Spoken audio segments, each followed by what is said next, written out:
सब केहू के हाथ जोड़ के प्रणाम करे तानी और गोड़ छुके गोड़ लागे तानी। कैसन बानी रवा लोगे? ठीक बानी ना? बहुत अच्छा लग रहा है और यही एनर्जी वहाँ से जो आप मुझे यहाँ सप्लाई कर रहे हैं उससे और दुगना एनर्जी मेरे अंदर आ रहा है। Thank you so much. पर मुझे एक बात बताइए, ये जिस तरीके से ये लोग वेलकम कर रहे थे मेरा, तो वो पटाखे जला जला के मुझे वेलकम कर रहे थे या मुझे डरा रहे थे?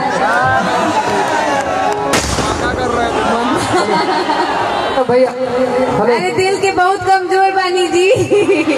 मत करी, खत्म हो जाएगा। देखे में शेरनी वाली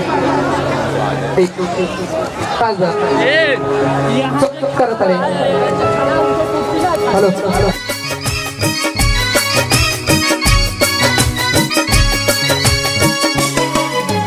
कर नहीं धरे नहीं कर नहीं धरे नहीं सखी हमर सजानावा। कर नहीं धरे नहीं कर नहीं धरे नहीं सखी हमर सजानावा। लहंगा में तोड़ पे हमर तितली,